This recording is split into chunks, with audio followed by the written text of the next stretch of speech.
warahmatullahi wabarakatuh. Waalaikumsalam warahmatullahi wabarakatuh. Perkenalkan, nama saya Alicia Yolanda Ramadhani dari kelas 8C. Dan saya Muhammad Haidar Almas dari 8C. Dan saya Viola Ramdan Fadila dari kelas 8C. Dan saya Abdurrahman dari kelas 8C. Dan saya Audina Pita Rahma dari kelas 8C. Dan saya Farihatun Nafidah dari kelas 8C. Kami dari anggota majalah Fresh ingin bertanya kepada Pak Firmansyah. Pak Firman, adakah metode atau terobosan yang lebih efektif mengenai pembelajaran dalam jaringan daring ataupun belajar dari rumah agar siswa dapat memahami materi pelajaran yang disampaikan di masa pandemi? Ada. Saya bangga ketemu sampean semuanya ya. Jadi MTSN 6 ini guru-gurunya kreatif, inovatif, dan selalu kolaboratif.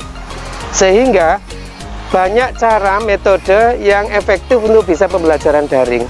Sehingga tinggal kita memaksimalkan peran orang tua dalam pembelajaran daring, dalam pengawalan belajarnya, kemudian dalam menilai hasil kinerjanya, sudah selesai apa belum, dan seterusnya.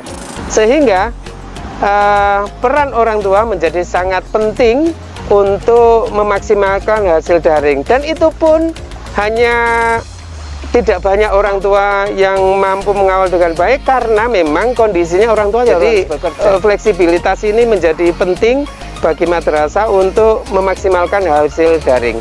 Dari rumah, siswa lebih aktif di media sosial karena media sosial sebagai ujung tombak dalam menerima informasi. Lantas, bagaimana cara agar siswa tidak berlebihan menggunakan media sosial? Nah, ini yang penting ini. Artinya media sosial yang dipakai anak-anak dalam pembelajaran daring jangan sampai disalahgunakan. Kalau disalahgunakan, maka anak yang akan rugi. Maka peran guru kita, MTSN 6 ini, harus selalu sabar, harus selalu efektif mengawasi anak-anak kita ketika belajar daring. Maka komunikasi efektif menjadi penting, kontrol di dalam pembelajaran daring itu menjadi sangat penting, dan itu sudah kita lakukan. Sehingga anak-anak kecenderungannya lebih banyak yang ikut daring secara total daripada mainan. Dan mainan itu sudah masuk kasus-kasus kecil yang sudah dicatat oleh guru masing-masing. Kesulitan apa yang Pak Firman alami sebagai pemimpin lembaga pada masa pandemi COVID-19 dalam memimpin lembaga? Sebenarnya kesulitannya itu tidak seberapa sulit. Hanya saja memanajemen pembelajaran itu yang penting koordinasi dan komunikasi itu. Sehingga apapun yang kita lakukan dalam memanajemen pembelajaran ini harus bersifat simbiosis mutualisme. Siswa membutuhkan, kita memberikan. Sebaliknya, guru membutuhkan hasil belajarnya anak-anak, siswa melakukan. Jadi seperti itu, Mbak. Sebenarnya tidak ada kesulitan yang krusial. Yang terpenting adalah komunikasi efektif ini dalam pembelajaran berjalan dengan baik. Dan itu sudah kita lakukan. Menurut Pak Firman, apa perbedaan mencolok kegiatan mempelajari bagi siswa sebelum dan selama masa pandemi COVID-19? Perbedaan yang mencolok itu ada dua hal, Mas. Jadi kalau pembelajaran daring itu anak-anak di rumah dan kurang maksimal, karena kurang maksimal ini anak-anak harus mandiri dan mencari solusi sendiri.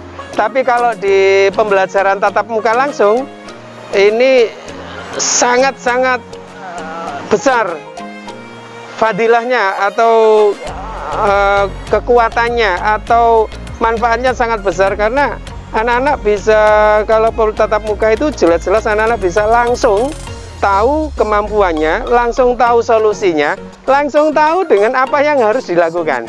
Beda dengan yang daring, sehingga ke depan tetap kita membutuhkan pembelajaran offline atau tatap muka. Perubahan program madrasah khususnya dalam kegiatan ekstrakurikuler yang paling terasa sebelum dan selama pandemi COVID-19. Wah, ekstrakurikuler sangat terasa perbedaannya, Mbak ya, Mas. Jadi kalau ekstrakurikuler normal semuanya bisa berjalan maksimal.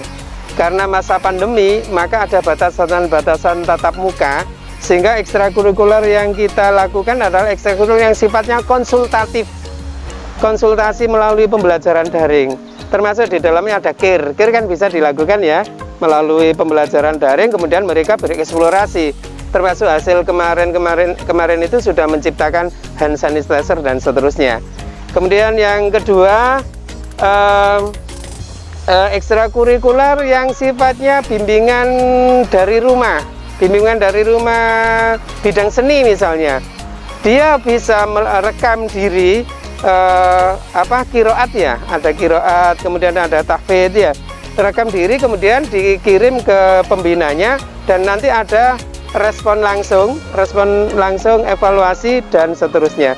Sehingga ekstrakurikuler sebenarnya tetap jalan, tapi sifatnya daring, tidak lagi tatap muka. Ya, mudah-mudahan dalam waktu dekat kita ini sudah masuk pembelajaran. Firman, bagaimana cara mengatasi kemalasan siswa pada masa pembelajaran dalam daring yang beranggapan bahwa materi pembelajaran sudah tersedia di internet? Ini menarik. Artinya mengatasi anak yang males dalam pembelajaran daring karena jawabannya ada di internet. Inilah pentingnya guru berkreasi. Guru-guru MTSN 6 ini sudah berkreasi, membuat soal-soal yang sudah berdekatan dengan soal hot, soal AKM. Jadi anak-anak akan terasa dirinya tertantang untuk melakukan, bukan lagi mencari kunci jawaban di internet, tapi mereka berusaha mencari kunci jawaban sendiri. Karena pertanyaan-pertanyaan yang diberikan atau tugas yang diberikan itu mengarah kepada pertanyaan yang sifatnya pribadi dan penugasan. Begitu, Mbak.